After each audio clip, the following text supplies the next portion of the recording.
My brother-in-law asked me to co-own a vacation home. I paid the down payment. He promised to handle the maintenance. When I went to visit, I found strangers in my bedroom. Turns out he turned the whole property into a short-term rental without telling me. He said you weren't using it. Might as well make money. I checked the account. All the earnings were routed to his bank. I called a locksmith that day. Now he's suing me for breach of family trust. I never thought I'd be the type to write one of these revenge stories, but here I am. This whole thing has been a slow, ugly mess, and if I don't get it off my chest, I might just explode. Some background. I'm Mike. I'm 48 years old, living just outside Kansas City, Missouri.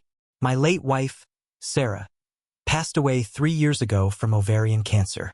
We were married 21 years. When she died, it gutted me.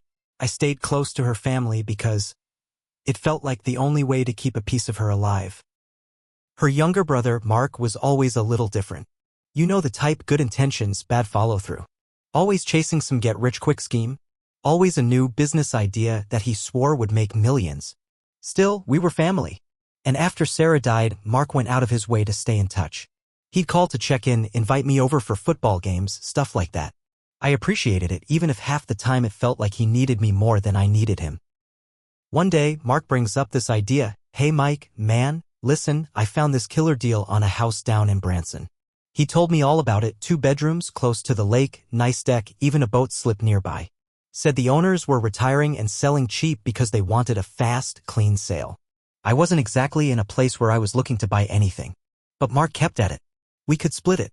You put down the cash since you got it and I'll handle everything else. Cleaning, lawn care, repairs, whatever. You just relax and enjoy it. He painted this picture of peaceful weekends by the lake. Maybe a fishing trip or 2. Maybe someday I'd meet someone new and bring them there. It sounded nice. And after Sarah's death, I craved something that felt nice again. Against my better judgment, I agreed. We sat down, wrote up a basic contract, nothing fancy, but solid enough to hold weight if it ever came to it. It said, I was the legal owner. Mark could use the house as a co-occupant. No major financial decisions without both parties agreeing. Rental income, if any, to be split evenly after expenses. Pretty straightforward. I wired $47,000 for the down payment and we got a modest mortgage on the rest. Monthly payments weren't bad and Mark promised to cover utilities, taxes, and basic upkeep. At first, everything seemed fine. I didn't go down there much, maybe 3 times the first year. Every time I checked in with Mark, he'd say everything was perfect. Place is spotless, man. I even put in a new ceiling fan. Kids love it down there. We grilled burgers last weekend. He sent me a few pictures now and then, the deck, the water, sunsets. It made me feel good, like maybe we really had built something meaningful. What I didn't realize was that those photos were months old by the time he sent them. Behind the scenes, Mark was turning the place into a revolving door. One Friday afternoon last summer, I had a rare free weekend. I decided on a whim. Screw it, I'm driving down. Didn't tell Mark. Didn't feel like I needed to. It was my house too, after all. I loaded up the truck with a cooler, some steaks, fishing rods. Made the 3.5-hour drive, blasting old rock music the whole way.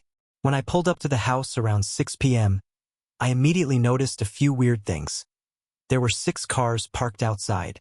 Loud music coming from inside. Trash bags piled next to the garage. What the hell? I walked up, key in hand, feeling a little uneasy. Stuck my key in the door, it wouldn't turn. Tried again, nothing. I knocked. After a minute, a skinny guy in swim trunks and flip-flops opened the door, holding a red Solo cup. Guy, can I help you, dude? Me, yeah, this is my house. Who the hell are you? Guy, laughing awkwardly. We rented it, through beachgetaways.com. I stepped back like I'd been slapped. Inside, I could see at least a dozen people, drinking, dancing, half-dressed. My furniture was pushed against the walls. Beer bottles everywhere. Somebody had hung string lights across the living room. It looked like a frat house. I asked to see the rental listing. Sure enough, there it was, full photos of my house, right down to my couch, my kitchen knives, my framed photo of Sarah and me on the mantel. I was speechless. I texted Mark, you need to call me. Now. No response. I called.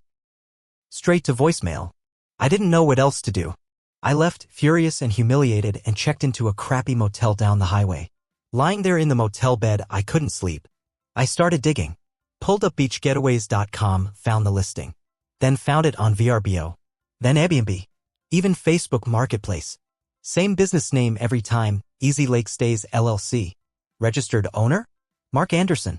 I found the payment routing number listed on one of the sites for direct deposits. It traced back to Mark's personal checking account. He wasn't just renting the house occasionally. He had set up a whole damn business around it. And he hadn't given me a single penny, not once. The next morning, I drove back to the house after the renters checked out. There was trash everywhere, beer bottles, cigarette butts, food wrappers. I called a locksmith immediately. Changed every single lock. Reprogrammed the garage door openers too. While the locksmith worked, Mark finally called. Mark, yo, what's up? You blowing up my phone? Me, you renting out the house? Mark, long pause, yeah, but only when you weren't using it. It's no big deal, man. Me, you set up a business around my property. Mark, bro, relax. You weren't even using it. It was just sitting there. I did you a favor. Me, where's my cut? Mark, well, I figured it was fair since I was doing all the work. You didn't care before. I couldn't even respond. I hung up before I said something I'd regret. That afternoon, I drove back home and contacted my lawyer. My lawyer, Mr. Decker, didn't even blink when I told him the story. Decker, let me guess. No written permission from you. Me, nothing. Not a word. Decker, good. We're going to crush him. Decker had been a bulldog attorney for 30 years. He didn't believe in wasting time. He immediately sent a cease and desist letter to Mark ordering him to stop all rental activity. He also filed a demand for accounting, basically forcing Mark to open his books and show every dollar he made off my house. I thought maybe that would scare him into coming to his senses. It didn't. Instead of apologizing or even trying to negotiate, Mark went full idiot. First, he sent me a nasty text. You're seriously trying to steal this from me after everything I did? Fine. I'll see you in court. Then he filed a lawsuit against me. Accused me of wrongful eviction. Said I had violated a verbal agreement that the house was for both our families to use anytime. He even attached fake affidavits from his kids claiming that Uncle Mike promised they could stay there forever. It was pathetic. It was also dangerous. Because if a judge bought into any of that emotional crap, it could get messy. When both sides are forced to show their evidence called discovery, Mark shot himself in the foot. His lawyer handed over spreadsheets of the rental income, thinking it would help prove Mark had earned the money through his work. But the spreadsheets showed over 200 rental nights in 1 year out of 365 days. Gross revenue, $64,000 plus. Mark collected cleaning fees but didn't pay a cleaning service, he just kept the money.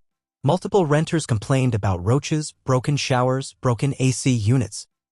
One renter even reported that the place smelled like weed and looked like a college dorm after a kegger. Mark wasn't managing the property. He was trashing it. We filed a motion to amend our lawsuit to include negligence, property damage, and fraud. Around this time, Mark's personal life started crumbling too. His wife, Becca, found out what he was doing.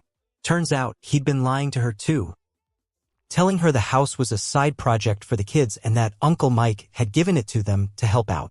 When she saw the court filings, she realized Mark had pocketed all the money and none of it went to their mortgage, their bills, or even their kids' college funds. I heard from a mutual friend that Becca kicked him out and filed for separation. One text from Becca to me after everything came out, "I'm so sorry. I had no idea. If I had known, I never would have let him do this to you." 1 week before the court date, Mark tried one last move. He showed up at my house. I was sitting on the porch drinking a beer when I saw his beat-up Chevy pull into the driveway. He got out, looking like hell. Bags under his eyes, dirty clothes, thin like he hadn't eaten right in weeks. Mike, come on, man. Don't do this.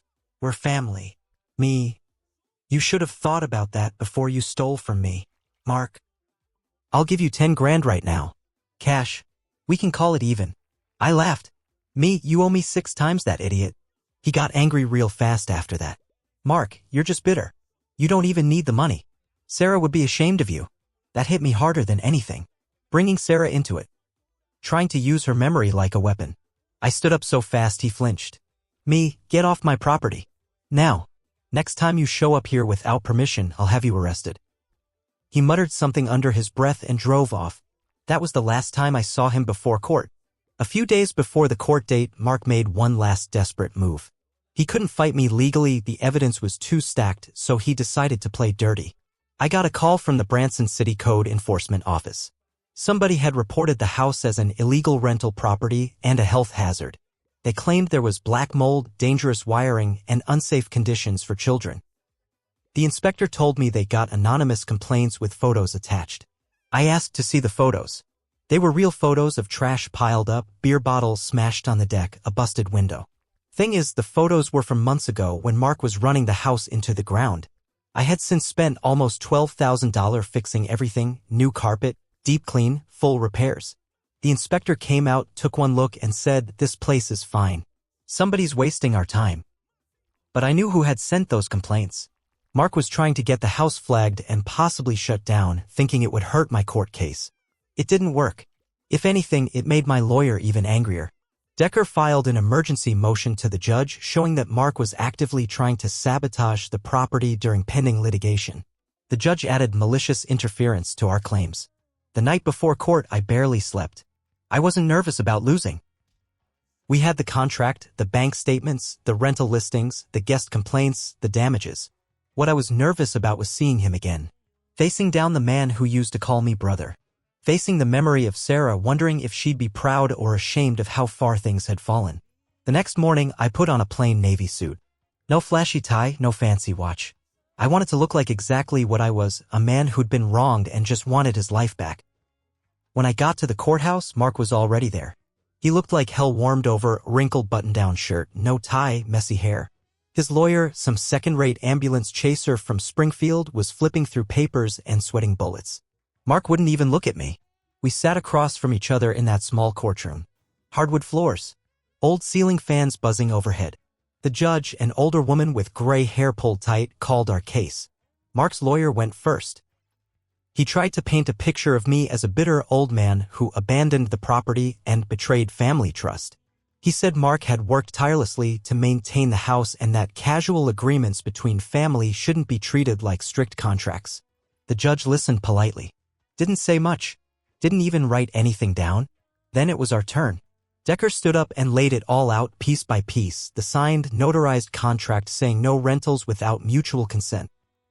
The rental listings with Mark's business name. The bank records showing $64,000 plus in income Mark kept. The damage reports and repair invoices totaling $18,000 plus. The malicious code enforcement complaint Mark filed against his own property. The text messages where Mark admitted to doing it behind my back. Decker didn't shout. He didn't rant. He just calmly, ruthlessly laid Mark's entire scheme bare. At the end, he said, "Decker, this wasn't a misunderstanding. This was theft, plain and simple." The judge didn't take long. She flipped through the papers once more, took off her glasses, and said, "Judge, Mr. Anderson, you had no right to rent this property without Mr. White's consent. You had no right to collect money without sharing it. You had no right to damage the property or sabotage its reputation." She ruled. Mark's lawsuit against me was dismissed with prejudice, meaning he could never refile. Mark was ordered to pay me $64,000 in stolen rental income, plus $18,000 for property damages, plus $9,000 in court and attorney fees, and he was stripped of any and all rights to the house permanently. His name wiped off everything. The judge also said she would refer the case to the IRS for possible investigation into Mark's unreported rental income. Mark's face turned white as a sheet. In the weeks after the ruling, Mark's wife finalized divorce papers. His truck got repossessed. He had been using rental income to make payments. He had to move back into his parents' basement. Word got out around town what he had done. People he used to call friends stopped returning his calls. I heard through the grapevine that the IRS did open a case against him. Back taxes. Fines. Maybe worse. As for the house, I poured a little more money into it, fixed everything right. I didn't rent it out. I kept it quiet, peaceful. Just like it was supposed to be from the beginning. Sometimes I drive down there alone on weekends, sit out on the deck, watch the sun set over the water, sip a cold beer, and think about how close I came to losing it all. Not just the house, but my faith in people. I won't lie to you. I should have been smarter. I should have gotten a lawyer to draft the contract, not just some notarized paper. I should have checked on the house more often. I should have never trusted someone just because they were family. That was my mistake. And I paid for it. Not just in money, but in heartbreak. Losing what little family I had left after Sarah. But sometimes, revenge isn't about making someone suffer. It's about stopping them from stealing any more of your life. That's exactly what I did. And I don't regret it one damn bit.